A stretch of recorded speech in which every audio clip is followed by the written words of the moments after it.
December 23, 2009. Michael Schumacher sat in his home office overlooking Lake Geneva's peaceful waters, staring at a contract that would either restore his legend or destroy it forever. 3 years had passed since his emotional Ferrari retirement. 3 comfortable years of family time, leisure activities, and watching Formula One from the safety of television screens without pressure. Now, Ross Brawn, his old friend and technical genius from the Ferrari glory days, was asking him to do something almost impossible: return to Formula One after 3 years away. Not with dominant Ferrari, where he was worshipped, but with Mercedes, a team that didn't even exist 6 months ago. At 40 years old, against drivers half his age with faster reflexes. Everyone he consulted said it was a terrible idea that would tarnish his legacy. He signed the contract anyway. The announcement on December 29, 2009 shocked the motorsport world completely and sent shockwaves through the paddock. Michael Schumacher, 7-time world champion and the most successful driver in Formula One history, was returning to racing after 3 years of retirement. He would race for Mercedes GP, the team hastily built from the ashes of Ross Brawn's championship-winning operation. The contract was for 3 years. His teammate would be Nico Rosberg, a talented young German driver nearly 20 years younger with everything to prove. Critics immediately and universally called it a catastrophic mistake. Schumacher was 40 years old. Formula One had moved on dramatically. New regulations completely different from 2006. New tire compounds requiring different techniques. New generation of hungry drivers. This comeback would only tarnish his perfect legacy, they warned. They were partially right about the struggle ahead. Schumacher's decision wasn't made lightly. He'd spent months analyzing whether he could still compete. He'd tested Ferrari's car as a substitute for injured Felipe Massa earlier in 2009, proving his speed hadn't disappeared. But testing and racing are vastly different. Could a 40-year-old truly compete against 25-year-olds? His body was fit from training, his mind was sharp, but reflexes slow with age. Yet something inside him, that competitive fire, refused to believe he was finished. The 2010 season began with enormous expectations and crushing pressure. Schumacher's first race back was in Bahrain on March 14th, the same desert circuit where he'd driven his emotional final Ferrari race in 2006. The crowd's anticipation was electric, almost overwhelming. Could the old master still perform at the highest level? The answer in Bahrain was disappointing and sobering. Qualified 6th position, finished 6th. Decent result, but far from the dominance everyone expected from Michael Schumacher. Rosberg finished in the same position. The media verdict was harsh. Schumacher had lost something during retirement. The magic was gone. The early races of 2010 were brutal for Schumacher's considerable pride. In Australia, he crashed heavily during qualifying at turn 11, a basic mistake the old Schumacher never made. In Monaco, the circuit where he'd been so dominant, he collided with the barrier during practice. In Turkey, he tangled with Vittorio Liuzzi. These were basic errors the legendary Schumacher never committed. The reflexes seemed slower, the aggression was present, but the precision was missing. Meanwhile, Rosberg was consistently outperforming him. The young German qualified better, raced better, scored more points. The comparisons were embarrassing and humiliating. By mid-season 2010, the international media narrative had solidified. Schumacher's comeback was an unmitigated failure. He should never have returned. The sport had passed him by. At 40, he couldn't match younger drivers' raw speed. His legend was being damaged with every disappointing result. Former rivals like Damon Hill openly questioned whether Schumacher was harming his reputation permanently. Even loyal fans began wondering if their hero should retire again, this time permanently. But something critically important was happening beneath the surface that critics missed. Schumacher was adapting gradually, learning painstakingly, rebuilding skills that had atrophied during 3 years away. The 2010 Pirelli tires were completely different from the Bridgestones he'd mastered. They had different compounds, different operating windows. The regulations had changed dramatically. The cars had less downforce, different characteristics. Schumacher was essentially relearning Formula One from scratch, and he was 40 years old doing it while everyone watched critically. His relationship with Rosberg was complex and increasingly tense. Nico was the son of 1982 champion Keke Rosberg. He'd grown up watching Schumacher dominate, idolizing him.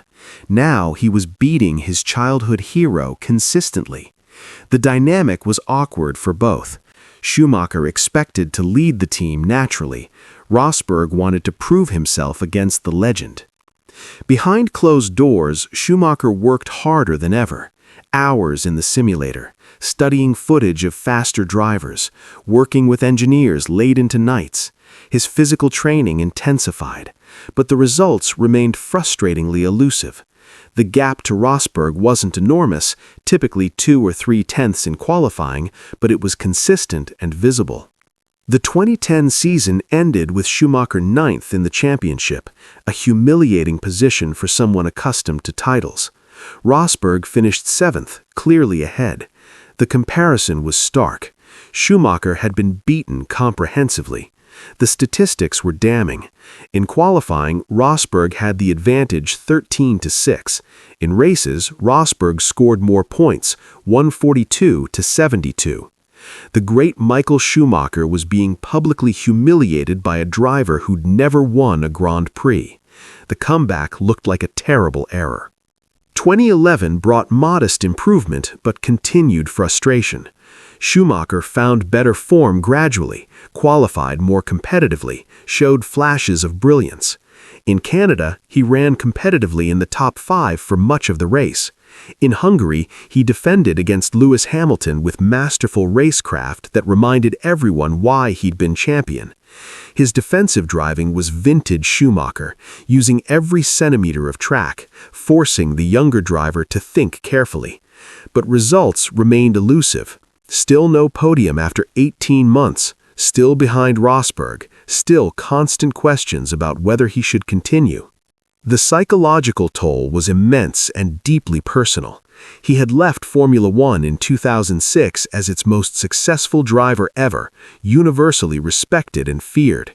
Now he was being portrayed as past it, finished, a fading star hanging on too long.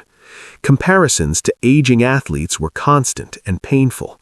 Muhammad Ali's sad final fights, Michael Jordan's Washington Wizards years, champions who damaged their legacies by not knowing when to stop. Was Schumacher making the same tragic mistake? But inside Mercedes' Brackley factory, a different story was unfolding. Engineers praised Schumacher's technical feedback as exceptional, possibly the best they'd encountered. His ability to describe car behavior remained extraordinary. His work ethic was unmatched, first to arrive before dawn, last to leave after dark. His tire management was excellent. He was helping develop the car that future champions would drive. Ross Brawn saw what critics missed. Schumacher was building the foundation for Mercedes' future dominance. The 2011 Canadian Grand Prix provided a genuine glimpse of vintage Schumacher, running in the points during a chaotic rain-affected race, defending hard against faster cars, using every centimeter of track. His epic battle with Lewis Hamilton had the crowd on its feet roaring. Hamilton, young and exceptionally fast, couldn't find a way past for lap after lap. This was the Schumacher everyone remembered. He finished outside the points after mechanical issues, but the performance reminded everyone of his genius. 2012 began similarly, competitive but without podium results. Then Monaco arrived, and Schumacher delivered magic. Qualifying was extraordinary, absolutely brilliant. He put his Mercedes on pole position, his first since returning, first since 2006. The lap was perfect, vintage Schumacher, finding grip where others found nothing. For one glorious Saturday, he was again the fastest man in Formula One. Age was irrelevant. Experience triumphed. Sunday brought crushing heartbreak and controversy. A harsh penalty dropped him from pole to 6th on the grid for allegedly impeding Bruno Senna. Many felt it was excessively harsh, perhaps designed to prevent a Schumacher fairy tale. He finished 6th, but qualifying had proven an important point. The speed was still there, the magic hadn't disappeared. The European Grand Prix at Valencia in June brought his long-awaited podium. Starting from the front row, Schumacher raced brilliantly. He held off Fernando Alonso, defended masterfully, and finished third. His first podium since returning, his first in 6 years. The emotion was visible, tears in his eyes, voice cracking. This wasn't about statistics. This was about proving he still belonged. The 2012 Singapore Grand Prix brought another podium, proving Valencia wasn't a fluke. But then came shocking news. At the Japanese Grand Prix in October, Schumacher announced his retirement. Again. This time permanent. After 3 years with Mercedes, 58 races, 0 wins, 3 podiums, the comeback was ending quietly. The announcement generated mixed reactions. Some said it was overdue, that he should have stayed retired in 2006. Others praised his courage for returning, for risking his legend. The statistics were objectively modest: 0 victories, 3 podiums, outscored by his teammate. By pure numbers, the comeback appeared to be a failure, but numbers don't tell the complete story. What Schumacher actually achieved went beyond race results. He helped Mercedes establish themselves seriously in Formula One. His technical feedback helped develop the dominant car that Lewis Hamilton would drive to championships starting in 2014. He proved that passion for racing doesn't die with age. He showed younger drivers what dedication looked like. He risked everything for one more chance to compete. That requires courage statistics cannot measure. The final race was Brazil in November 2012, exactly where his first retirement had ended. He started 16th after qualifying problems. Early in the race, Jean-Éric Vernier's Toro Rosso hit him from behind, causing damage. Schumacher limped around for laps, then retired. His final act was being hit by a rookie and parking his broken Mercedes. It wasn't the fairy tale ending anyone wanted. But in the paddock after the race, something remarkable happened. Drivers, team principals, mechanics, everyone came to pay respects. They understood what outsiders couldn't. Schumacher had given Formula One everything he had, twice. He had left at the top in 2006, enjoyed retirement, then risked his legacy for the love of racing. That deserved enormous respect regardless of results. Years later, the comeback is reassessed more generously. Yes, he was beaten by his teammate. Yes, he didn't win races, but he was 40 to 43 years old, racing against drivers in their 20s. He earned 3 podiums in uncompetitive machinery. He helped build Mercedes into the dominant force they became. Without Schumacher's 3 years of development work, Hamilton might never have had the championship car. Ross Brawn later confirmed that Schumacher's technical contributions were invaluable. His feedback on the 2013 car development directly led to Mercedes' breakthrough. His work ethic influenced team culture. His presence attracted sponsors and engineers. The comeback wasn't just about racing, it was about building. And in that mission, he succeeded completely. The comeback revealed Schumacher's human side in ways his dominant years never had. Struggling, fighting, working harder for less success showed character that dominance masks. The willingness to be vulnerable, to risk failure publicly, demonstrated courage beyond what winning championships requires. Schumacher, the struggling comeback driver, was perhaps more admirable than Schumacher, the unstoppable champion. The skiing accident just 1 year after retirement added tragic context. Those 786 days racing for Mercedes represented Schumacher's final active years, the last time he could race, the last time he could compete. When viewed through that lens, every single day becomes precious. Every race, every qualifying session, every practice lap matters more now. Looking back, the Mercedes comeback wasn't a failure. It was different, humbling, frustrating, but it was authentic, real, human. Schumacher could have stayed retired, protected his legacy, avoided criticism. Instead, he raced, because racing was who he was. Not for money, he was wealthy. Not for fame, he was legendary. Just for the pure love of driving Formula One cars at the absolute limit. That's the essence of a true racer.